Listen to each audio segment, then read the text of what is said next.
Аллах сүйген төрт сөз. Субханаллахи вальхамдулиллахи ва ла иляха иллаллах валлаху акбар.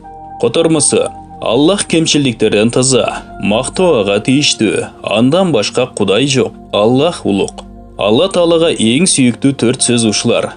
Аллахтың алдында бұлардан да сүйіктірек болған сөз. Субханаллах 8 тамғадан тұрады. Альхамдулиллах 8 тамғадан тұрады. Әрбір тамғасына 10 сауаптан жазылады. Bir жолы айтқанда 80 сауап жазылады. Ла иляха иллаллах бұл келме 12 тамғадан тұрады. Bir тамғасына 10 сауап жазылады. Bir айтқанда 120 сауап жазылады. Аллаху акбар 8 тамғадан тұрады. Bir жолы айтуда 80 сауап жазылады. Анас ибн Малик радиаллаху анхудан риваят. Расуллах саллаллаху алейхи вассалам ушындай деген: кем 100 жолудан ла иляха иллаллах субханаллах аллаху акбар деп зикир қылса, ошол зикирлердің ақысына 10 құл азат қылған 7 құрбандық сойғондың собын алады деді.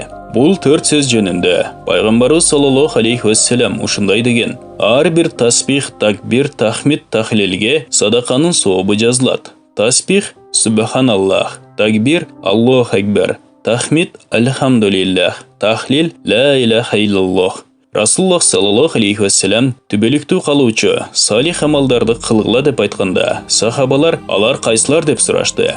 Пайғамбары саллаллаху алейхи вассалам ушындай деген: бірінші таспих субханаллах, екінші такбир Аллаху акбар, үшінші тахмид альхамдулиллах, төртінші тахлил ла иляха иллаллах, бешінші ла хаула ва ла қуатта илля биллах. Абу Хурайра радиаллаху анхудан риваят. Бұл төрт сөз жөнінде Расуллах саллаллаху алейхи вассалам ушындай деген: қалқаныңарды, құралыңарды алғыла дегенде, сахабалар: о Расулаллах, душман көрінді деп сұрашты. Расуллах саллаллаху алейхи вассалам: жоқ, душман жоқ, бір ғана тозоқ отынан сақтай тұрған қалқаныңарды алғыла жана тозоқ жалынан құтылу үшін субханаллахи вальхамдулиллахи ва ла иляха иллаллах валлаху акбар деп айтқыла.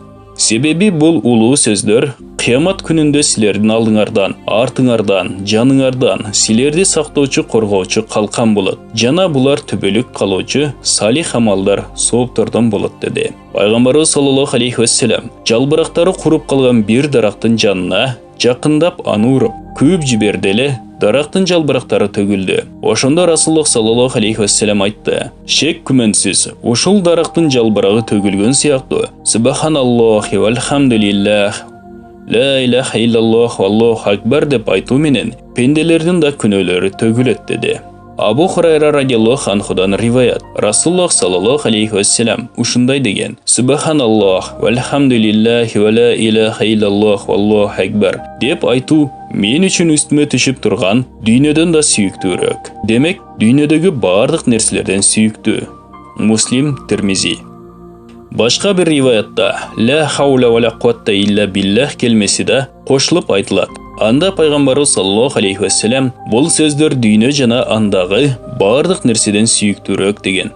Ибн Масуд радиаллаху анхудан риваят. Расуллах саллаллаху алейхи вассалам Мираж кечесінде Ибрахим алейхиссалам менен жолуктум. Ал зат мага ушундай деди: о Мухаммад, үммөттөрүңө менден салам айтып, ушундай деп айткан: Жаннаттың топырағы таза, сусы таттуу, ал жерге егілүүчү уруктар үрөндөр. Субханаллах, альхамдулиллах, ла иляха иллаллах валлаху акбар таспихтери.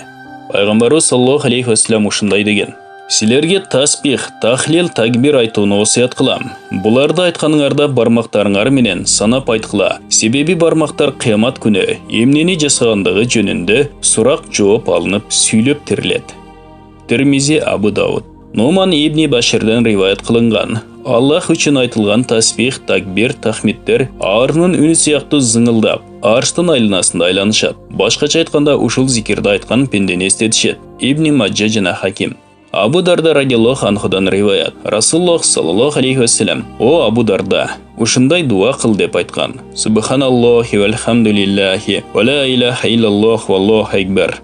Себеби бұл дуа жана зикирлер түбөлүккө калуучу салих амалдар жана сооптор. Дарактын жалбырагы төгүлгөн сыяктуу. Булар да адамдын күнөөсүн төгөт. Булар жаннат казыналарынан болуп эсептелет. Пайгамбарыбыз саллаллаху алейхи вассалам бул сөздөр туурасында ушундай деген: Аллахтын улуулугун, бийиктигин эстетүүчү, эске салуучу сөздөр. Субханаллах, альхамдулиллах, ла илаха иллаллах сөздөрү. Булар арынын үнүнө окшош сыңылдап, үн чыгарып, арштын айланасында айланып, эсин эстетишет. Башка бир риваятта келет: кимде ким ушул келмелерди айтса, ал келмелерден бир периште жарылат. Ал периште аршка чейин жетип, арынын үнүндөй сыңылдап, арштын айланасында туруп калат.